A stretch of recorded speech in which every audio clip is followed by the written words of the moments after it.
A couple of years ago, and I don't know if you're going to know in a few minutes more about what I do, but a couple of years ago I had a lot of portraits I was presenting around the country of gold stars, 2 gold stars of their fallen heroes.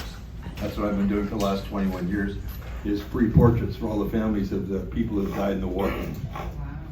I've done 9,000 of them.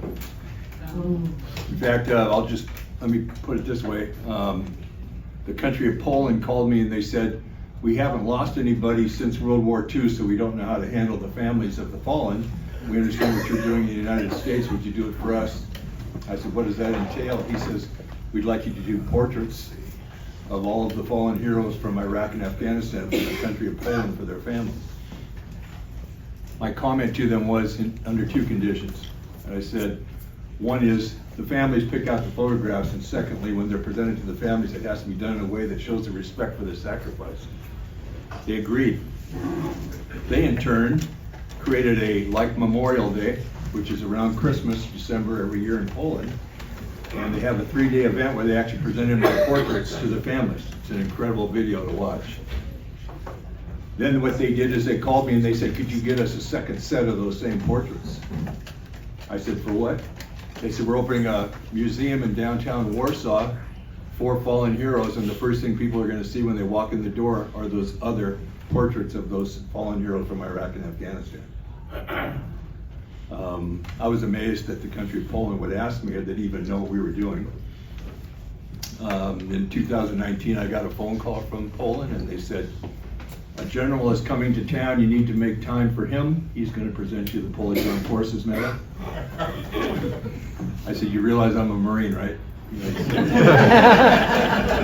said, yes, and he says, and we don't give a lot of Americans the Polish Armed Forces Medal, but we're sending our 2-star general to you to give it to you because you helped us take care of the families of the fallen, which is what I've been doing for a long time.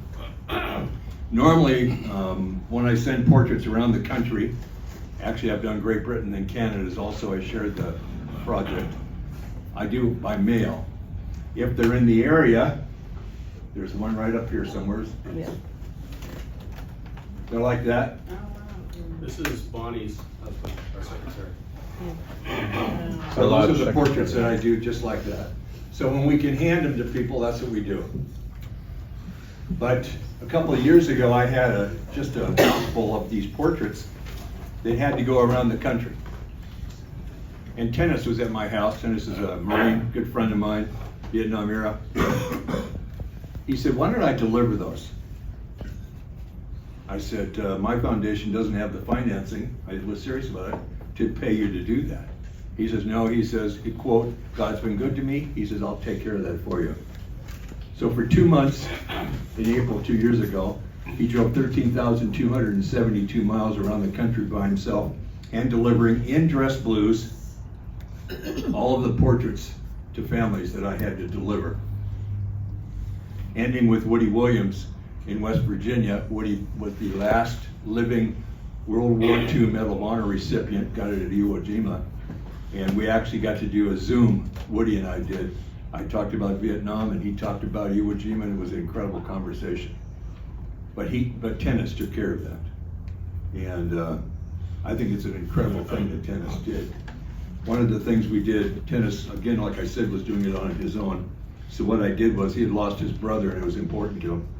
What we did was, I drew his brother's portrait like that and it rode in the back seat with Tennis for those 2 months. That's Tennis.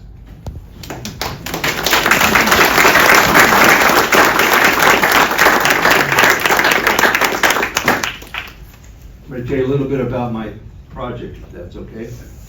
Some of you have already heard it, some of you probably haven't. Okay. This is Vincent Santinello. On March 28, 1968, Kamlo Regional Headquarters, just south of the DMZ in Vietnam, I held my friend Vincent as he died. We've been at the DMZ for most of my 67 and 68. I was coming home in 3 weeks. We went to a place that we were told was safer. It wasn't. We've got a lot of rockets. The Vietnamese, Viet Cong, decided that we were still their target, and they were going to come get us. What they usually do is they start with a rocket attack, and then they overwhelm you when you're in your holes. And you have to kind of guess when the rocket's going to stop, get out of your hole, or you're going to be dead. But we had a lot of patrols out for some reason around us at that time, and so they didn't get to come as fast as they wanted to, the bad guys. I saw a friend of mine, Peter Armstrong, who had been hit by shrapnel in a rocket. We ran to him, my corpsman and I, John Nunn, and did what we could do. He was already dead. But then I noticed Vinny was laying there, not dead, and hurt badly. So we ran to him, I took him in my arms, my two corpsmen, John Nunn, Tony Milazzo, did everything they could possibly do to keep Vinny alive. It wasn't going to succeed, and we all knew that. We were all young kids, but we knew enough of what was going on. But the last thing Vinny did is he looked up at me and he says, "Mike, I just want to go home." And he closed his eyes and went home. When I got back from Vietnam, I went to art school, became the artist for the Seahawks, for the Huskies. Are there any Cougars in the room? Okay. National championship football for the University of Washington with my name on it. Just want you to know. But then he changed my life that day. He gave me something as a 19-year-old kid I wasn't aware of for about another 35 years, until I received a phone call one day, and it was from a young woman, Sharice Johnson, who had just seen me on television. What had happened is Evening Magazine had done a piece on my celebrity portraits that I've been using for fundraising around the country. I guess we raised about $10 million. Thank you, by the way, for that. And they wanted to do a story. John Curley called me up and said, "Let's do the story." And we did it. And during the story was a 7-hour interview for a 5-minute piece. I made this announcement. I used to have a studio down in Edmonds right underneath Arnie's restaurant. That's where we were doing this interview. I said, "You know, I've drawn 6 presidents, a pope, and 137 Playboy playmates."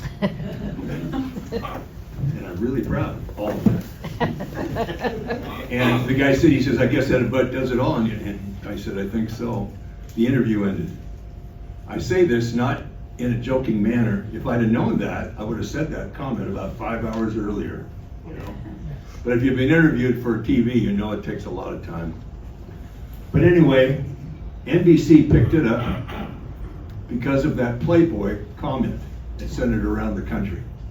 I received a message from a woman one day, Sharice Johnson. She lived in Boise, Idaho.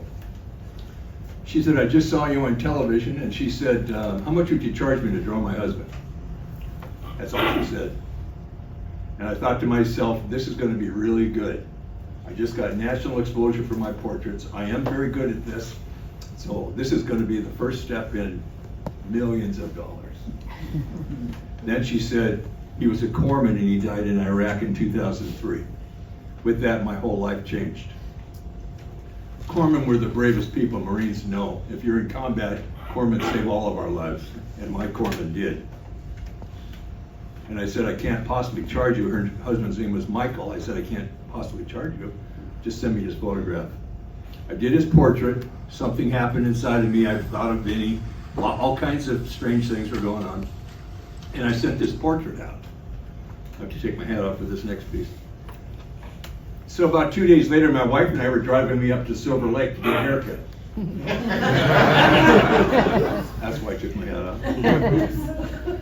She was driving and she handed me the telephone, and on the telephone was Sharice Johnson.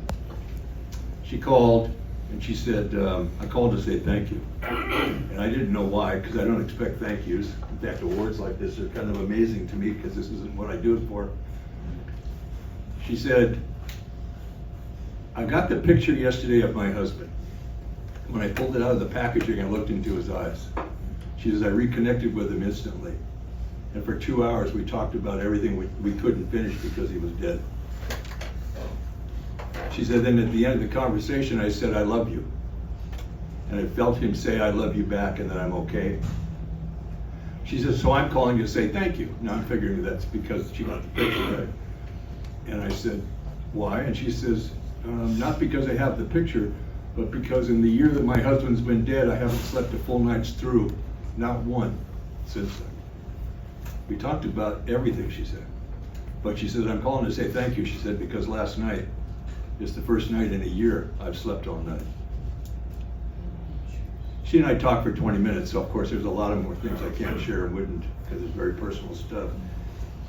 But Michael Johnson was portrait number 1. And I told my wife, now we need to do them all. She said, how are we going to do that? Well, I said, well, I've been doing celebrity portraits forever. I was the Cirque Dinner Theater portrait down in Seattle for years. And so I've been doing portraits a lot, you know, for the Seahawks and the Huskies, etc., Mariners. She said, how are we going to pay for it? I said, I'm turning that over to God because I'm not going to be concerned about the money. We're going to do the project. That was 21 years ago, and now I've drawn 9,000 portraits. This is the most important thing I've ever done in my life. I had a Gold Star dad call me one day, 1 year after he received a portrait he had of his son that was died in Iraq. He reminded me he was a Marine also at Vietnam, and he said, you know what you're getting out of doing this? And I said, nothing, I do them for free. No, you know what you're getting out of doing this? And we went back and forth until he had me really pissed off. And he said, are you angry yet? And I said, yes. And he said, good, then you're going to hear what I'm about to say. He said, remember me? He said, I'm also like you. I'm a Vietnam combat veteran, Marine. He said, your soul got to come home from Vietnam. Second he said it, I went from sitting to standing to back to sitting, and a chill went up my back. And I honestly came home from Vietnam figuring I had all the parts that I went over there with, but I had left one behind, and now it's home. I want to share one other story with you. By the way, this project also helps first responders. Support 7, I'm a big proponent of Support 7. In fact, you know the young lady that was just killed at the mall here a few weeks ago, July 3rd? Before 48 hours was up, her parents had their portrait of her on the wall. And I had an email, instantly, from the mother, and she says, your portrait brought us peace. Can you imagine that? That's why I do this work. Because there's people across this country who are hurting, now almost across the world, a lot, and we help them. I want to tell you a story about one. This is Edward. I received a call from a young woman in Denver, Colorado, and she said, I need you to draw a picture of my husband and my 2 girls. He was Special Forces, Iraq. Now, because I include suicides in my project, because I'm a combat guy, and suicides are war deaths as far as I'm concerned, I said, can you tell me more about your husband? She said, well, he didn't die in the war, and he's not a suicide, but he had just gotten back. We had bought a home in Denver. One night we were all sleeping. Girls were downstairs, we were upstairs, and the house caught on fire. She said, we jumped out the window upstairs. I ran to the neighbor to get 911. My husband ran back in the house to get the girls. She said, can you put the ladybug in the drawing? She said, because they found the bodies of my husband and his 2 little girls together in the house. I don't say these stories for shock value, but I want you to understand what I do every day. And it's changed my life. So I don't do any of this for awards. I do appreciate being allowed to stand up here and talk about it. I put a little deal out on my Facebook page a couple of days ago about this award. And I've had 272 people comment, all gold stars, that the most important part of my morning today, once they congratulated me on receiving this award from you, is I get to talk about them. I can't possibly talk to you about everybody that I've worked with, met, that tennis has met and worked with. But just know that this last story I told you is indicative of the stories we get all the time. One last piece.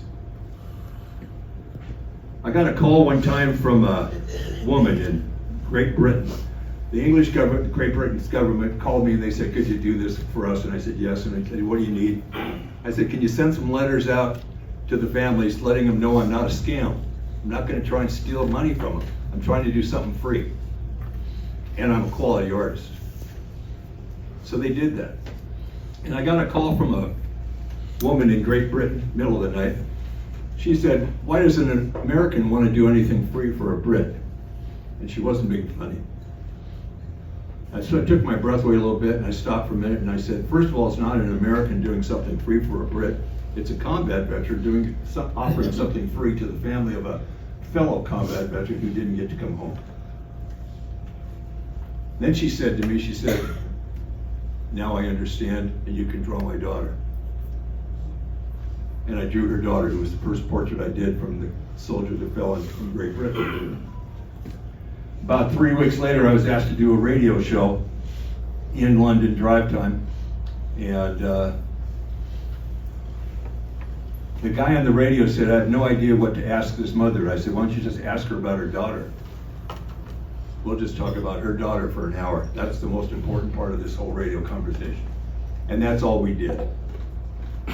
But it brought me a lot of the people who have died from Great Britain. You know, it's not about politics. Obviously, being a combat veteran, having my friends die, I walk every day in this area with carrying the flag, and I get people stop me all the time wanting to know why I'm carrying the flag every day. It has nothing to do with politics. A lot of my friends came home from Vietnam under the flag. A lot of my friends didn't come home under the flag. They couldn't be found. I walk for them. When people see me, last night I walked and these two women came up to me and it was so funny. She said, my son loves you. I didn't know what to say. She said, he's 24 years old, he knows why you carry the flag, and he loves you, he wants to meet you. And I have this great coin that Tennis got made for me by Woody's people. My own coin, which is really unique. And I had one in my pocket and I gave it to her and I said, give it to him just the way I'm handing it to you and just tell him thank you for caring. So the reason I'm standing here right now is to thank all of you for caring. If you want to find out more about this project, I'm here to ask, you can ask questions right now if you want to, but fallenheroesportraits.com, .org, right? fallenheroesportraits.org. It has all kinds of videos and other stories that are out there. And is there any questions at all? Question. My father had served.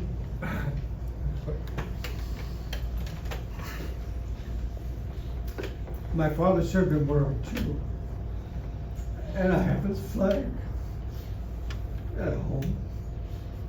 But I want his picture.